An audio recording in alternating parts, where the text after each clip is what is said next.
Oke, assalamualaikum warahmatullahi wabarakatuh.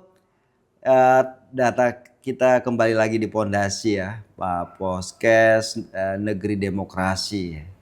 Nah, hari ini kita kedatangan tamu yang kita semua banggakan tentunya, Cak Toto Haryono ya. Kami biasa memanggil Cak Toto, anggota Bawaslu Republik Indonesia. Ini sebuah kebanggaan buat kita semua, tentunya buat penonton podcast Pondasi. Tapi kita akan berbincang dengan Cak Toto tentang bagaimana merawat demokrasi, memberi nyawa pada demokrasi. Tapi sebelum itu kita saksikan yang satu ini.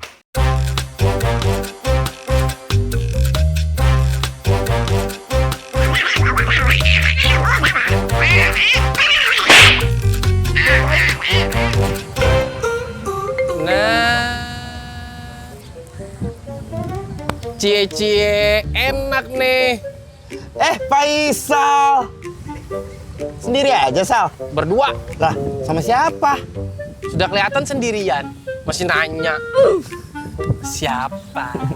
Kamu nanya. Kamu bertanya-tanya. Mulai. Selalu gitu aja kok bete. Dia adalah pacarku.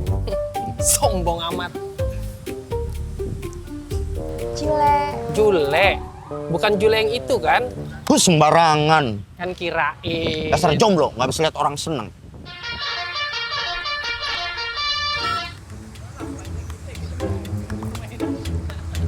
Maaf ya Mas Adit, waktunya udah habis. Aku harus balik ke kantor. Bye.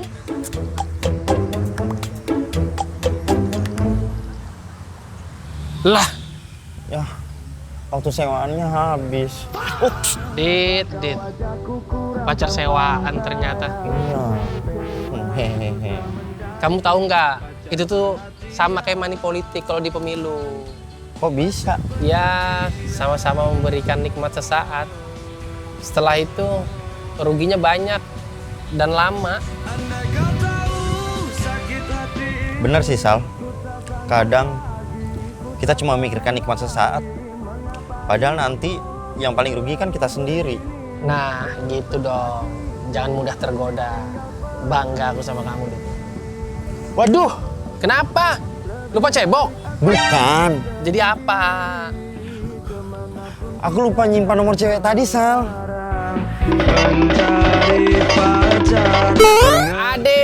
Adit, nggak belajar. Ada satu, lari.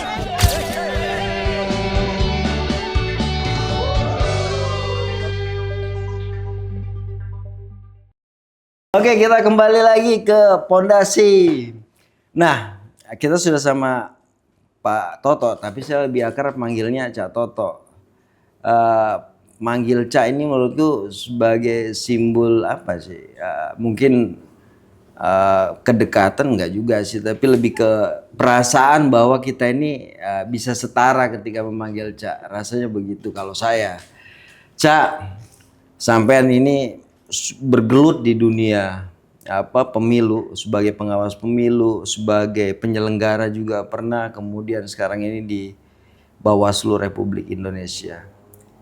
Ada nggak tokoh yang mempengaruhi, menginspirasi, yang kemudian memberi energi? Kapan kita terasa lelah mengingat dia, rasanya kita harus kembali lagi ke jalur perjuangan.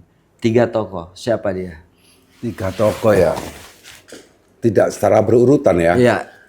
Yang pertama tentu katakanlah anggap ini aku ini sok religius lah, biarin aja, karena orang-orang sekarang kan nggak mau dianggap orangnya religius, moralitas, enggak. Cuman aku memang mengidolakan Nabi Muhammad. Oke. Kenapa beliau? Saya melihat saya ini tidak bisa baca Al-Quran ya, yang saya baca itu terjemahannya. Oke. Dalam satu surat tuh disebutin, terjemahan bebas nanti bisa dilihat, bahwa aku ini hanya manusia biasa yang mendapat wahyu. Kalimat itu, Rasul orang mulia yang begitu sangat luar biasa, dia manusia biasa, ada kesalahan, tapi dia menekuni sebuah jalan. Itu yang sangat luar biasa. Nah, dalam pekerjaan ini yang sampean pilih gitu. Yang kedua ada tokoh dalam pekerjaanku, Iya. tentu Bung Karno. Nah, Itu yang menginspirasi bahwa demokrasi itu adalah alat. Pemilu ini alat. Alat yang menyempurnakan alat. Alat untuk apa? Menuju masyarakat adil dan makmur. Karena itu Bung Karno bilang demokrasi kita itu demokrasi yang berpijak pada kemandirian politik dan kemandirian ekonomi. Orang kalau sudah mandiri di bidang politik, mampu menentukan sikap tanpa intervensi. Mandiri di bidang ekonomi bukan berarti orang yang punya pekerjaan, bukan itu.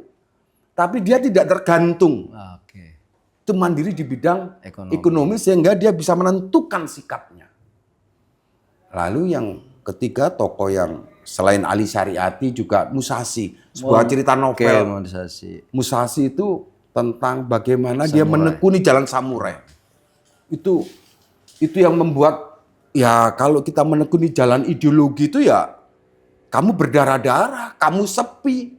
Tapi kamu merajut kemampuanmu dengan sungguh-sungguh fokus pada satu titik menekuni jalan.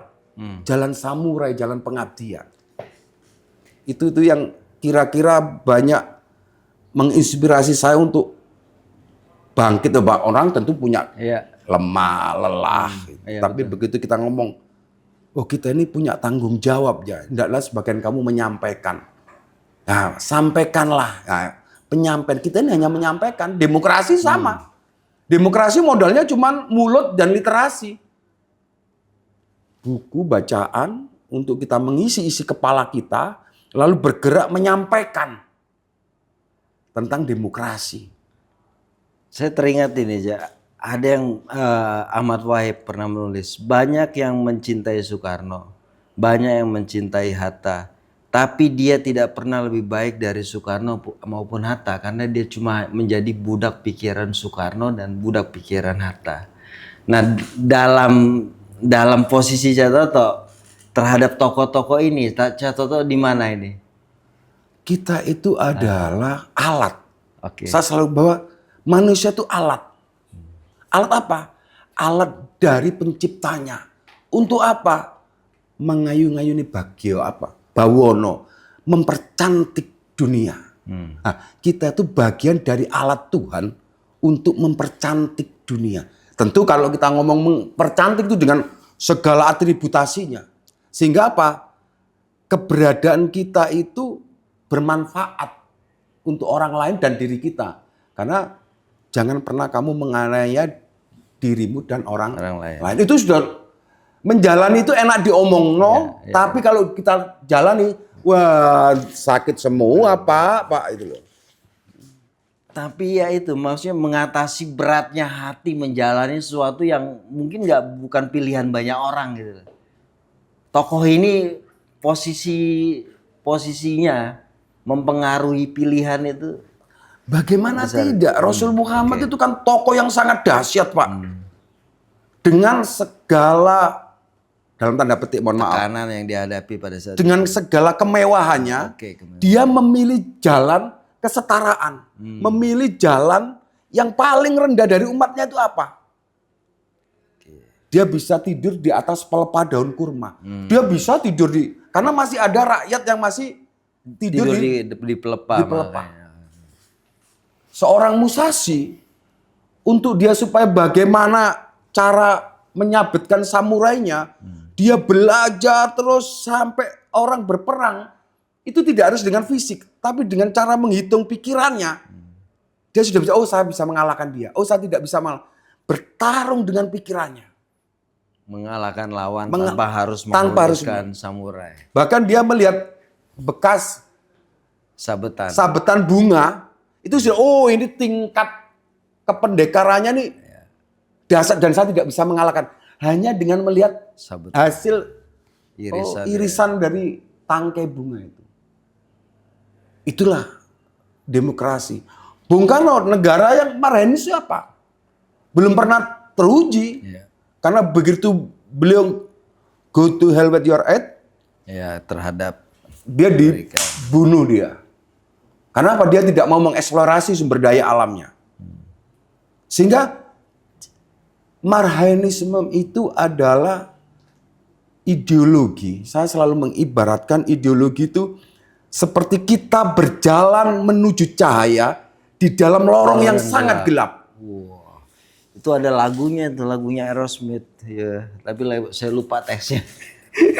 Itulah. Jadi ideologi ya. Kita ini kan menekuni cahaya itu menuju cahaya, tapi di dalam gelap yang tertati-tati. Tapi kita harus bangkit, karena apa? Kita ini alat Tuhan, kita hamba. Kita itu bukan pencipta. Jangan pernah berubah menjadi sutradara. Biar sutradaranya Tuhan kita. Kita hanya menjalani. Karena menjalani, maka ya tentu kalau kita saat mengalami kelelahan, kita akan bangkit kembali karena tujuan kita itu bukan di sini. Di sana kita nanti. Itulah. Maka marhaenisme itu ketuhanan. Mandiri bidang ekonomi, mandiri di bidang politik, berlandaskan ketuhanan. Berkepribadian dalam budaya. 3 tokoh yang mempengaruhi seorang Toto Haryono dalam menjalani kehidupan. Tapi selain 3 tokoh, ada nggak buku yang kira-kira Cak Toto merasa ini perlu dibaca anak muda untuk dia mencerap semangat zaman dan menjadi bagian dari manusia Indonesia yang membawa semangat zaman sejarahnya. Orang itu, ini ya sekali lagi ya, saya mungkin dianggap terlalu sok ya. Nggak usah kau baca buku aneh-aneh dulu. Apa? Kau baca terjemahan Al-Quran atau terjemahan kitab itu, kamu sudah bisa melakukan apa yang paling mungkin bisa kamu lakukan.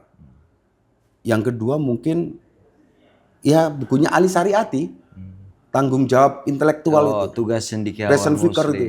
Ya, Rosan Fikar. Itu yang membuat, oh iya kalau saya jadi mahasiswa dulu, saya punya ilmu, ternyata ini harus punya tanggung jawab. Maka benar kata-kata literasi bahwa anak-anak muda itu again of change itu ya itulah tanggung jawabnya. Tidak sekedar pinter, tapi mengaktualisasi kepintaran untuk apa? Dalam terminologi Jawa, mempercantik dunia ini. Kalau bahasa yang saya baca di buku Ali Sariati itu, seorang intelektual bersama masa, menerangi masa dan membawa masa pada perubahan. Iya. Itulah, itu sama dengan apa yang diajarkan oleh Bung Karno. Maka Bung Karno itu bilang kalau ada teori gerakan pembusukan, Bung Karno enggak mau. Kalau ada rakyat yang terpuruk, kalau kepentingan politik menunggu, dibusukin aja, diinfiltrasi sehingga jatuh. Bung Karno tidak. Kenapa? Kalau masyarakat rakyat frustasi, maka gerakannya menuju anarki. Tapi Bung Karno tidak. Begitu rakyat itu frustasi, dikonsolidir, diorganisir, maka lahirlah revolusi. Revolusi itu bukan sesuatu yang menakutkan. Enggak, itu sebuah bagian dari sebuah kesadaran yang menyebar luas. Gelombang kesadaran itu mungkin kalimat yang tepat ya. Karena apa? Dengan mengkonsolidir, mengorganisasi, ada kesadaran bersama sebagai seorang intelektual. Itulah Ali Sariati berperan untuk menggerakkan masyarakat itu. Memberi daya bakar pada jiwa. Cak, kayaknya kita cukupkan di sini. Terima kasih. Sangat bermakna sekali obrolan Tapi sayang singkat kita. ini hanya sekedar gelas, tidak ada isinya ini. Ini saya tuangkan dulu, Cak. Saya dari tadi mau nawarkan tapi larut dalam untayan yang saya sampaikan. Terima Tapi kasih yang dari- menarik ya, silakan ya. Tapi saya sambil ini ya. Yang menarik 3 tokoh. Pertama Nabi Muhammad, Rasulullah Shallallahu Alaihi Wasallam. Kemudian Musashi dan yang ketiga Bung Karno. Buku Al-Quran ya, pegangan wajib dan bacaan wajib ya. Yang kedua tugas cendekiawan Muslim itu hal-hal yang memberi inspirasi seorang Toto Haryono. Kenapa dia melakukan pilihan gerakan, pilihan kepemimpinan sebagaimana yang kita ketahui di Badan Pengawas Pemilihan Umum. Terima kasih, saya Hari Darmanto bersama Toto Haryono. Kita kasih salam merdeka dulu. Indonesia merdeka bersama rakyat, Awasi pemilu bersama Bawaslu, tegakkan keadilan pemilu.